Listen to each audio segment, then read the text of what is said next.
So, a warning to Bitcoin holders, you might need to watch this.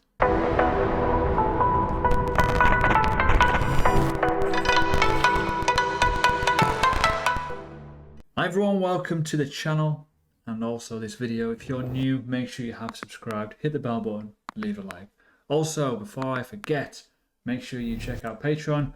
I do a full announcement in the next video that you see later on tonight, going over why this is happening. So, we need to talk about Bitcoin because it is coming towards the end of August. I've done a video not too long ago about Ghost Month and about how that period in the year is technically pretty bad statistically. Throughout that video, you can probably see it in the pinned post, so if you just go through my most recent, I talked about and I went through all the way through on the charts live about how September is a pretty rubbish month for Bitcoin essentially, which will obviously underpin the rest of the market usually. I've also mentioned as well in that video how bullish the following months are. Top tip, there could be an opportunity coming up here, potentially, not financial advice of course. But I want to talk a little bit more about the data side of it as well, because I think it's important to note.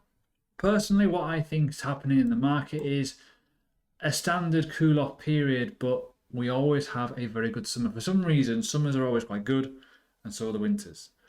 It comes in kind of spurts, but there's also other underlying things I want to talk about in terms of the market, in terms of where we are, what we've done, why we've pumped, and certain coins that have pumped and why they have pumped throughout this video, which will be quite interesting to watch. So make sure you do. Also, if you've not yet done so, do something in terms of engagement to let this video pop.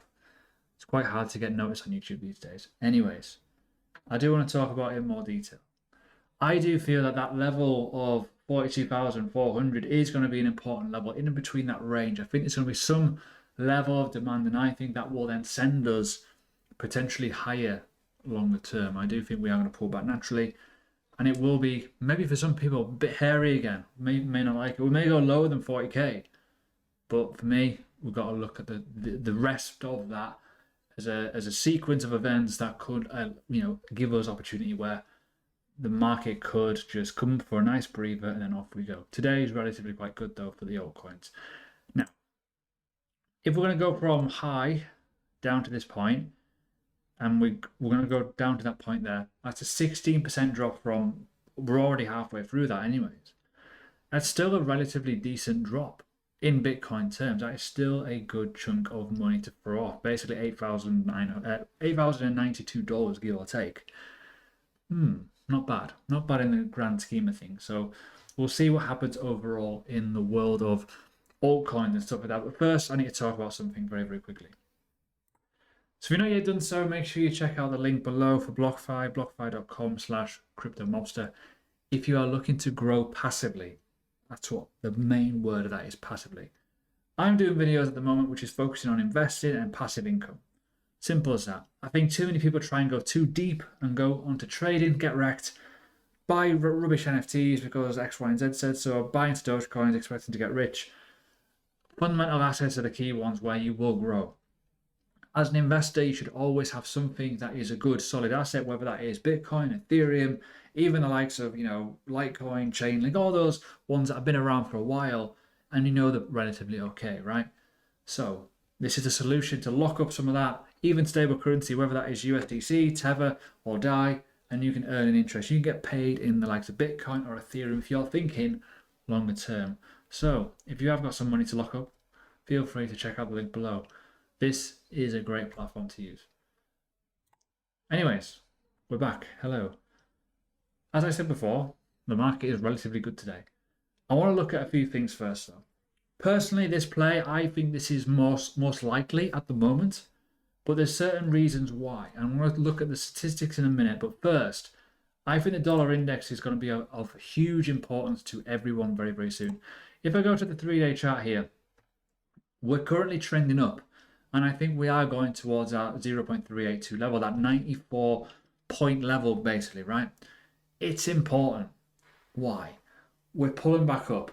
Naturally, if this pulls up quite aggressively, the world of Bitcoin tends to drop a little bit. Not much, but just a little bit. But when it does trend down, it actually, if you look back through history, it would indicate why money flows into the market. And that's an important setting, in my opinion, right? So if this is going to happen and we're going to see this throughout the course of, say, September, where this gradually pulls back up, what if the scenario is simple and we are just going to reject on this point and just do that and just go down and see where we go from there?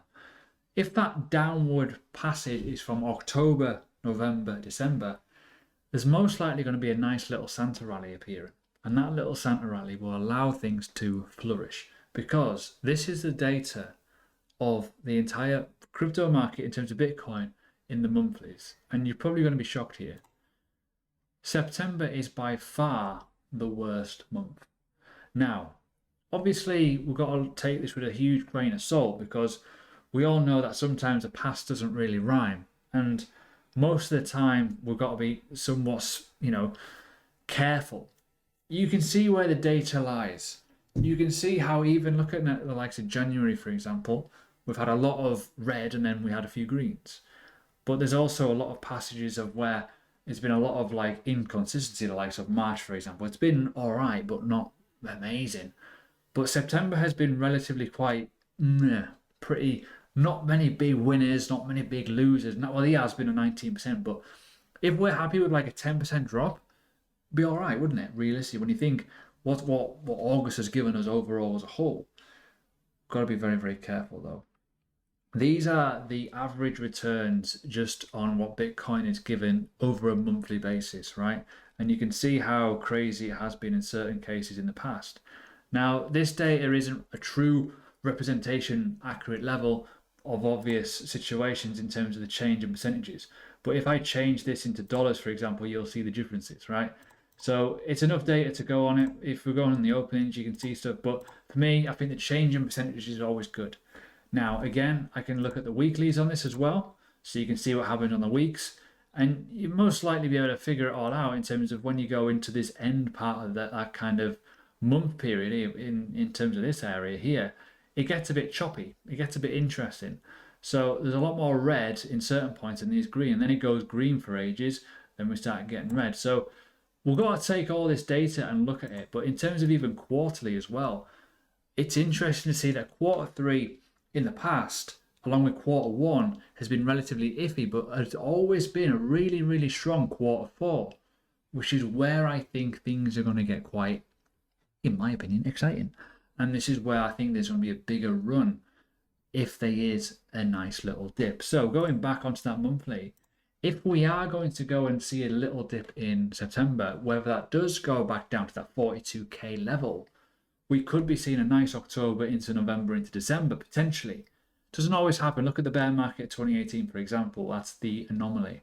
But everything else, this could be the bear market cycles, and we could be seeing the bull market cycle coming through. Potentially. Do not FOMO. Just be careful, right? So with that being said, we need to look at other things as well. I mentioned it in other videos. The total 2 chart and the total chart. What are we doing right now? I think we need to pull back. I do think we need to pull back to at least that EMA. This is a 3-day chart. We could be looking at this sort of situation where we go bing, bong. That would be cool, right? It would be. But that is speculation, right? Remember. But the chart analysis actually looks okay at the moment, but it needs to pull back, it needs to cool off. And if that, future looking forecast of we're usually strong in the winters and people are looking to invest, and that, that dollar index does drop, we may well find that we do actually go over all-time highs and we continue to run. Again, similar sort of data, including Bitcoin here.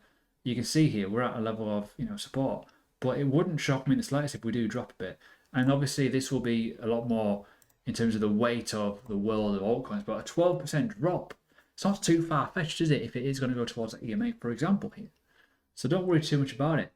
There could be opportunity, which is why my previous videos essentially have been talking about it in terms of some altcoins you can maybe look at in terms of buying if there is a correction. So if we are looking and we're getting relatively excited about potential situations here, what if this is a top and we do pull back and then the next move is actually obviously us going down into these points, wherever it may go, and then we may well be continuing the trend up and then forming a new high. I think a lot of people will be happy with that. Obviously, not financial advice, full on speculation here. But we've got to look at the data here. The data suggests that October, November, December isn't bad. Isn't bad at all, realistically, apart from that 2018 bloodbath, right? But when we look at September, consistently, it's not great. Even the high, like the greens, right, were like 6% and 2%. Nothing magical, realistically. And when you look at the fact of what February gives us most of the time, relatively good. Even the likes of April, for example, and even May, everything is all, it kind of gives you a kind of an element of where things go. Obviously, May this time was a bit different because we had a huge pump beforehand. So that data will be skewed. But September could be interesting. It also correlates a little bit with Ghost Month, whether you believe that sort of thing or not, I don't know. However, if an opportunity presents where you feel that the coin that you want has dipped to a nice level, whether that is a monthly support or a weekly level, which what I mean by this is if you go to like the VeChain, for example, here, go to like the weekly time frame and look for where things go. Look for where things stop and stand still. For example, here 9 cents could be an idea there. Like so Utrust as an example as well. Higher time frames are better. Obviously, you can see this is a big level of resistance, but if you go a little bit lower, if you even go to the 3-day chart, for example, here, if you start looking to see where things have stopped and turned around, there's no harm, really, there's no harm in doing this, just putting a little order in certain places. Because if you see little wicks that just pop up and down, like for example, that wick there, boom, you just don't know. It's always worth trying.